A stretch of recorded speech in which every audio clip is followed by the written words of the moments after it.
podcasts. You know that feeling when someone promises you can become fluent in English in just 3 months? Sounds amazing, right? Well, today we're diving into the real story behind English fluency timelines. Oh, this is such an important topic. You know, I've seen so many students get discouraged because they believed those quick fix promises. Right? It's like those ads that say you can get six-pack abs in 2 weeks.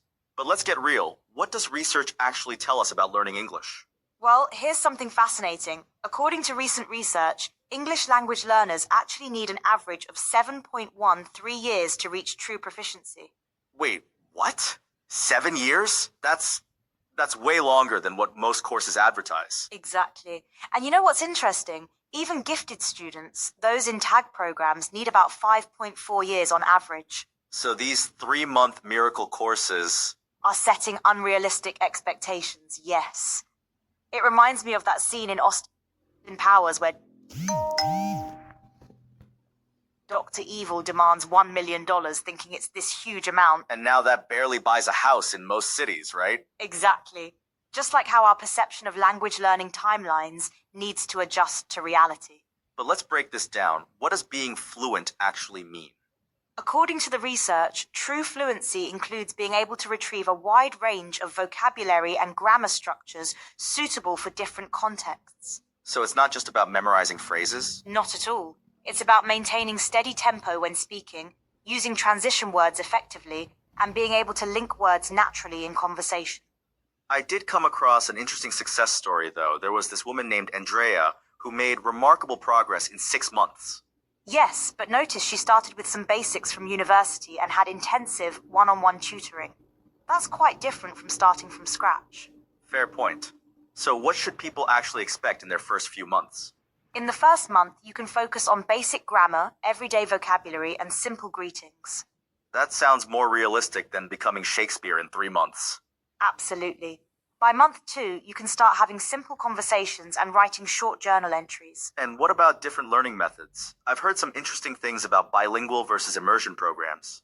This is fascinating. Research shows that bilingual programs actually produce better results than English-only immersion. Really? That seems counterintuitive. Wouldn't immersion be faster? You'd think so, but the data shows significant differences favoring bilingual programs, especially for students with learning disabilities. What about online versus traditional classroom learning? According to recent surveys, over 85% of Indian professionals believe English fluency is directly linked to better career growth. That's a huge number. And it's driving innovation in learning methods. Many platforms now combine AI technology with human interaction. Speaking of technology, what role does it play in modern English learning? Technology has revolutionized learning. We're seeing AI-powered platforms that can provide instant feedback on pronunciation and grammar. But it can't replace human interaction, right? Exactly.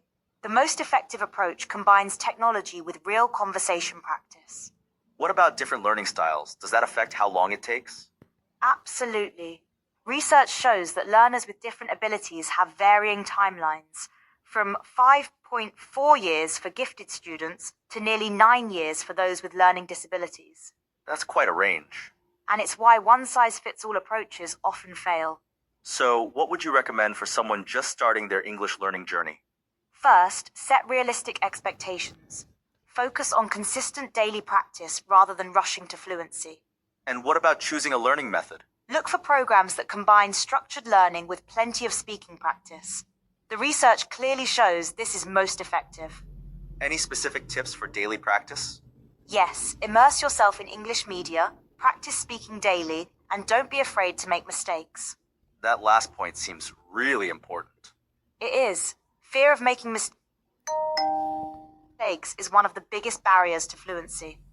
Let's talk about measuring progress. How can learners track their improvement? Regular assessment is key. Look for improvements in your ability to maintain conversations, understand native speakers, and express complex ideas. And what about certification?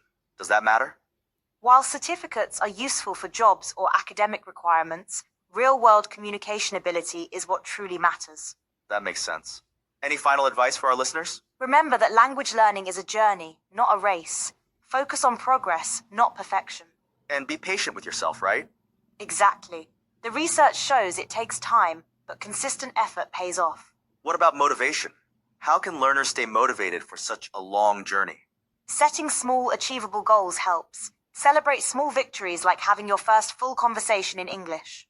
That's really practical advice. And remember, every day you practice is a step forward, even if it doesn't feel like it. So, if we could sum up everything we've discussed today, The key takeaway is that while quick fix solutions are tempting, real fluency takes time and consistent effort. and the research backs this up pretty clearly. Yes, with that average of 7.1, 3 years to reach true proficiency. But remember, you'll see progress along the way. It's like learning to play an instrument, isn't it? You don't become a concert pianist overnight. That's a perfect analogy. It's about consistent practice and gradual improvement. Well, I think we've given our listeners a much more realistic picture of English learning. And hopefully a more encouraging one too. It's not about speed, it's about the journey. Thank you for sharing all these insights. Any final words for our listeners? Yes, don't let the time frame discourage you. Every expert was once a beginner who just kept going.